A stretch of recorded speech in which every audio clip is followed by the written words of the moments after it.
बहन रिंकू जो अभी पार्षद बनी है वार्ड 4 से, तो वो जुझारू है और बहुत ही पढ़ी लिखी है। गाँव में बहुत ज्यादा गंदगी है, उनकी सफाई करवानी है। 5 सालों में मैं अपने वार्ड को ऐसा करूं कि हाँ, आने वाले 5 साल में वो कहे कि रिंकू देवी आप आगे भी रख सकते हैं। नमस्कार जी, मैं गंगाजल आ चुका हूँ रोहतक के वार्ड नंबर 4 में। हम आपको बता दें यहाँ से रिंकू देवी पार्षद बन चुकी है, तो लोगों से भी जानने वाले हैं आखिर इस वार्ड में क्या क्या समस्याएं हैं और रिंकू देवी से क्या उम्मीदें हैं उनको। यहाँ से पार्षद बन चुकी है, किन किन समस्याओं का समाधान करवाएगी, तो बड़े रहिए हमारे साथ, दिखाएं सबसे बड़ी कवरेज आपको। नमस्कार जी। नमस्कार सर। आपका शुभ नाम? जगबीर नाम है जी मेरा। जगबीर जी, वार्ड नंबर 4 से पार्षद बनी है रिंकू देवी, किस प्रकार की महिला है ये? बहुत अच्छी महिला है जी, कार्यकर्ता बहुत अच्छी कार्यकर्ता है और काम करने वाली लेडी है।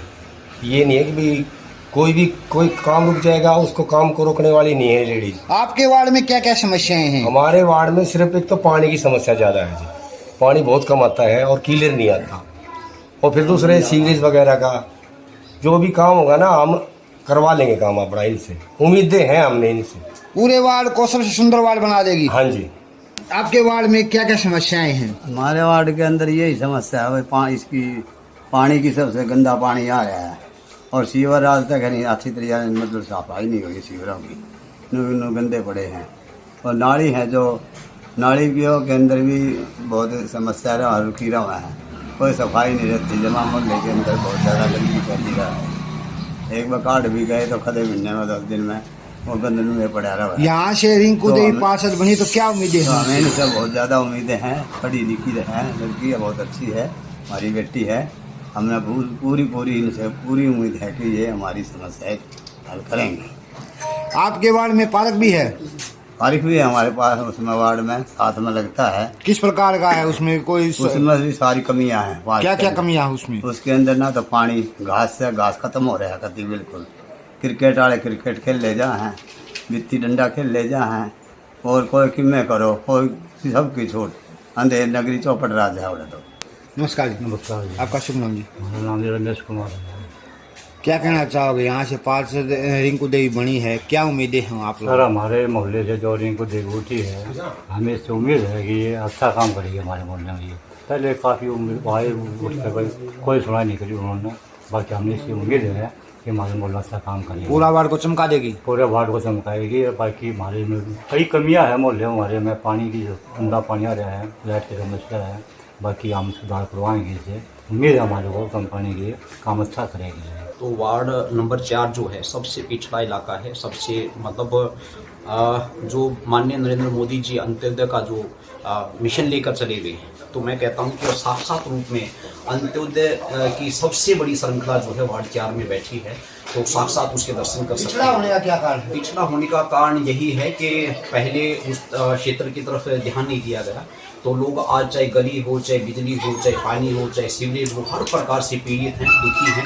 क्योंकि हम गली गली जाके वो चीज़ें देखी हैं हमने, तो वास्तव में जो है ना वार्ड जितने 22 वार्ड हैं, तो 21 वार्ड एक तरफ और हमारा जो वार्ड नंबर 4 है वो एक तरफ है। इतना ही काम 21 वार्डों में होना है और इतना ही वार्ड 4 में जो है ना काम करने की जरूरत है। और तो अभी ट्रिपल इंजन की सरकार बनी है, तो क्या उम्मीदें हैं? देखिए, ट्रिपल इंजन की सरकार बिल्कुल बनी है और सबसे पहले तो मैं सभी क्षेत्रवासियों को, वार्ड वासियों को, रोहतक वासियों को, प्रदेश वासियों को शुभकामनाएं देना चाहता हूं कि हम आप सभी के सहयोग से जो ट्रिपल इंजन की सरकार बनी है वो वास्तव में बड़े लक्ष्यों को साधने का काम करेगी और जो असुविधाएं हैं उनको सुविधाओं में बदलने का कार्य करेगी। ऐसी उम्मीद ही नहीं, भरोसा है, क्योंकि माननीय नरेंद्र मोदी जी, उनका भी विजन यही है और हमारे जो सीएम है माननीय हमारे सैनी साहब, तो वो भी इसी विजन को फॉलो करने का कार्य करते हैं और गरीब आदमी के प्रति वो बहुत ही सचेत है, सजग है और उनकी जो ना जो उन्होंने वचन दिया है तो उस पर पूरा खरा उतरेंगे।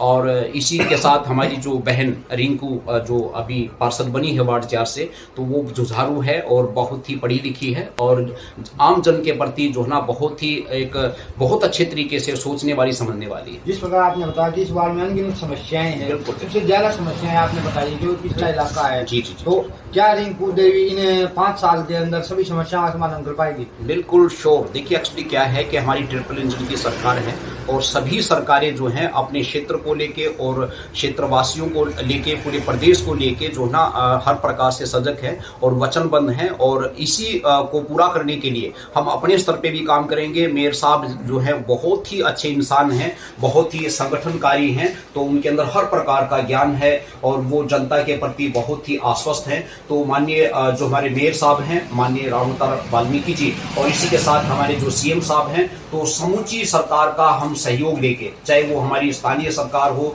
चाहे हमारी राज्य सरकार हो, तो हर सरकार का हम सहयोग लेके अपने क्षेत्र को पूर्ण रूप से विकसित और शिक्षित बनाने का कार्य करेंगे और किसी प्रकार की कोई कोर कसर नहीं छोड़ेंगे। इसके लिए हम वचनबद्ध हैं और पूरी की पूरी सरकार, हम माननीय नरेंद्र मोदी जी हमारे साथ खड़े हुए हैं, माननीय सीएम साहब, माननीय सैनी साहब हमारे साथ खड़े हुए हैं और पूरा प्रशासन हमारे साथ खड़ा हुआ है। और हम भरोसा विश्वास दिलाते हैं पूरे वार्ड 4 वासियों को कि हम जो पहले उन्होंने असुविधाओं को भोगने का कार्य किया, जो वंचित रहे विकास से, तो उसको विकास की धारा से जोड़ने का कार्य करेंगे। और माननीय नरेंद्र मोदी जी का जो सपना है कि हम अंतिम और आखिरी पंक्ति में बैठे हुए व्यक्ति तक जो ना विकास की धारा को पहुंचाने का कार्य करेंगे, तो उसी मिशन के लिए हम लगे हुए हैं। पूरा हम रोड मैप तैयार कर रहे हैं, तो उसमें हम मेयर साहब जी के साथ भी हमारी मीटिंग चल रही है और प्रशासन के साथ भी हम जल्दी ही कनेक्टिविटी करके, तो जिस तरीके से भी जिस भी समस्या का हल हो सकेगा तो उसकी हल की तरफ हम जाएंगे, तो उस समस्या का पूर्ण रूप से समाधान करने की हम भरसक प्रयास करेंगे, ऐसा विश्वास भरोसा दिलाते हैं।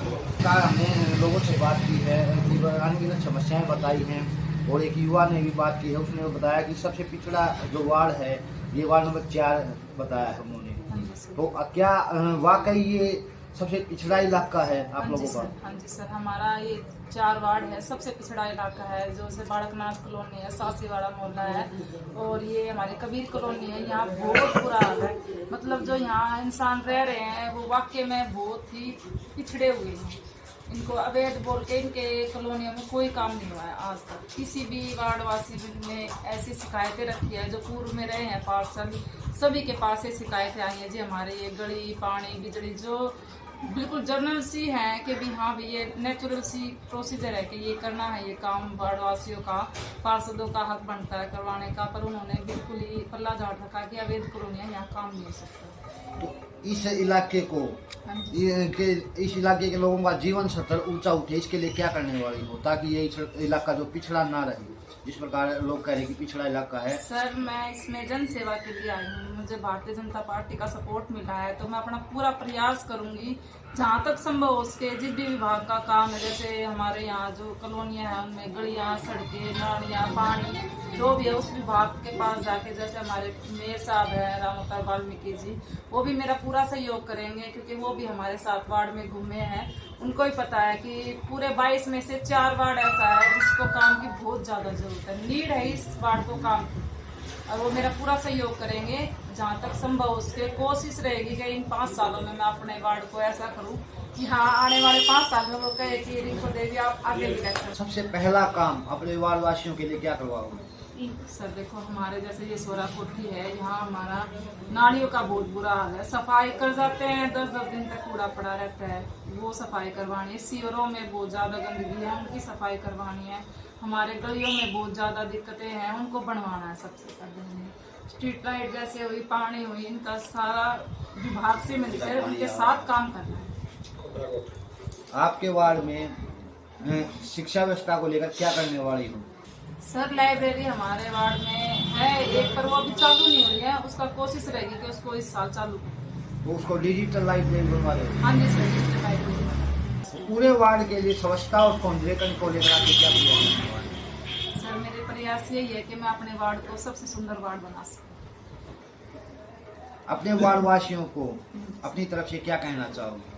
मेरे सभी वार्ड वासियों को बहुत बहुत धन्यवाद कि उन्होंने मुझे अपनी सेवा करने का मौका दिया और मुझे इस वार्ड का पार्षद। तो सरकार से क्या अपील करना चाहोगे? मैं सरकार से यही अपील करना चाहूँगी कि मेरे 4 वार्ड पे विशेष ध्यान दिया जाए, क्योंकि ये बहुत पिछड़ा इलाका है, बहुत गरीब इलाका है और भारतीय जनता पार्टी का विशेष वोट बैंक है ये, इस पर विशेष ध्यान दिया जाए। मेरी भारतीय जनता पार्टी से यही अपील है।